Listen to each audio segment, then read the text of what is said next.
आज के वीडियो में जैविक खेती अर्थात ऑर्गेनिक फार्मिंग के बारे में संपूर्ण जानकारी चित्र सहित आपको समझाएंगे। तो चलिए शुरू करते हैं। पहले जानते हैं जैविक खेती किसे कहते हैं। तो खेती करने की ऐसी विधि जिसमें रासायनिक उर्वरकों एवं संश्लेषित कीटनाशकों का प्रयोग बहुत कम या बिल्कुल नहीं किया जाता है, उसे ही जैविक खेती या जैविक कृषि कहा जाता है।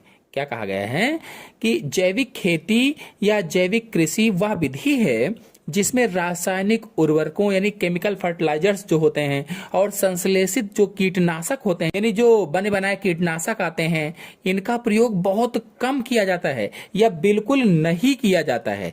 ऐसी कृषि को, ऐसी खेती को जैविक खेती या ऑर्गेनिक फार्मिंग कहा जाता है। मृदा की उर्वरा शक्ति को बनाए रखने के लिए हरी खाद व कंपोस्ट का प्रयोग किया जाता है। मतलब कहने का यह हुआ कि जब रासायनिक उर्वरकों का प्रयोग नहीं करते हैं, संश्लेषित कीटनाशकों का प्रयोग नहीं करते, तो मृदा की उर्वरता कैसे बनाए रखते हैं। तो मृदा की उर्वरता को बनाए रखने के लिए, उसकी शक्ति को बनाए रखने के लिए हरी खाद और कंपोस्ट खाद का प्रयोग किया जाता है और फसल चक्र द्वारा उर्वरा शक्ति को बढ़ाया जाता है। फसल चक्र का मतलब है कि पहले कोई एक फसल बोई गई, फिर उसके बाद जो फसल बोई जाती है वो फसल बोई गई। इस तरह से फसल चक्र को अपना करके उर्वरा शक्ति को बढ़ाया जाता है। इसके लिए खेती के साथ साथ पशुपालन तथा शहद की मधुमक्खी का पालन भी किया जाता है। यानी खेती करने के साथ साथ ही पशुओं को पालते हैं ताकि उससे जो गोबर होगा, गोबर से खाद बनाई जाएगी और शहद की मक्खी यानी मधुमक्खी का पालन भी किया जाता है। इस प्रकार की जैविक खेती को एकीकृत जैविक खेती भी कहा जाता है। यानी कि इस प्रकार की जो जैविक खेती होती है उसे एकीकृत जैविक खेती भी कहते हैं। अगर जैविक खेती के उद्देश्यों की बात की जाए तो इस प्रकार की खेती या जैविक खेती करने का मुख्य उद्देश्य यह होता है कि रासायनिक उर्वरकों का उपयोग ना हो, जो कीटनाशक है इनका उपयोग ना हो, उर्वरक जो रासायनिक आते हैं इनका उपयोग ना हो, इसके स्थान पर जैविक उत्पादों का उपयोग हो, इनका उपयोग अधिक हो। जैसे हरी खाद है, कंपोस्ट खाद है, इसलिए हरी खाद और कंपोस्ट खाद बताया गया है। चलिए जानते हैं कि जैविक खेती के लाभ कौन कौन से होते हैं। तो जैविक खेती से मृदा की उर्वरता एवं गुणवत्ता में सुधार होता है। जो जैविक खेती करेंगे तो मिट्टी की जो उर्वरता है वो बढ़ेगी, उसकी गुणवत्ता अच्छी होगी। फिर दूसरा है जैविक खेती से जीवांश एवं मृदा सूक्ष्म तत्वों में वृद्धि होती है।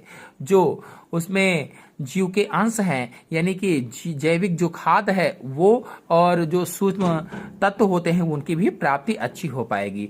दलहनी फसलों के उपयोग से नाइट्रोजन स्थिरीकरण क्रिया में वृद्धि होगी। अगर आप दलहनी फसलें बोएंगे, चूंकि फसल चक्र अपनाएंगे तो दलहनी फसलों को भी बोना पड़ेगा और दलहनी फसलों की जो जड़ें होती है, जड़ ग्रंथियों में राइजोबियम नामक जीवाणु पाया जाता है जो नाइट्रोजन का स्थिरीकरण करता है।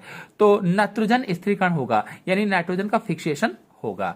जैविक खेती जैव विविधता, प्राकृतिक खेती स्वास्थ्य संरक्षण एवं पर्यावरण की दृष्टि से लाभदायक है। यानी जैव विविधता के लिए लाभदायक है। प्राकृतिक खेती जो होती है इसके लिए बढ़िया से अच्छी प्राकृतिक रूप से जो फसलें उत्पन्न होंगी इसके लिए लाभदायक है। स्वास्थ्य भी अच्छा रहेगा, यानी स्वास्थ्य भी हमारा खराब नहीं होगा, उसका भी संरक्षण होगा और पर्यावरण तो संरक्षण होगा ही होगा। फिर अगला है मनुष्य एवं पशुओं को विष मुक्त स्वास्थ्य भोजन, विष मुक्त स्वस्थ भोजन और चारा उपलब्ध होगा। फिर अगला है मनुष्य एवं पशुओं को विष मुक्त स्वस्थ भोजन, यानी जो विषैला भोजन है, जब कीटनाशक छिड़काव कर देते हैं तो कुछ ना कुछ उसका अंश जीवों के शरीर में चला जाता है। तो अब कीटनाशक नहीं छिड़केंगे क्योंकि आप जैविक खेती कर रहे हैं, ऑर्गेनिक फार्मिंग कर रहे हैं, आपका स्वास्थ्य विषैला नहीं होगा, अच्छा होगा और चारा भी अच्छे से उपलब्ध हो पाएगा जीवों के लिए। जैविक खेती से न्यूनतम लागत कृषि तकनीक का आधार, यानी इसमें ज्यादा खर्चा भी नहीं आता है, कम लागत लगती है और जैविक उत्पादक का उपयोग करने से मनुष्यों एवं पशुओं में बीमारियों के प्रति प्रतिरोधक क्षमता में वृद्धि होती है। यानी जो जैविक उत्पाद बनते हैं जैविक खेती से, उनसे क्या होता है कि मनुष्य और जो पशु होते हैं उनमें बीमारियां नहीं होती हैं, बीमारियों के प्रति रोग प्रतिरोधक क्षमता बढ़ जाती है। रोग प्रतिरोधक क्षमता का मतलब ये होता है कि रोगों से लड़ने की क्षमता जो होती है वो अच्छी हो जाती है। जैविक खेती अपनाकर कृषक स्वावलंबी बन सकेंगे।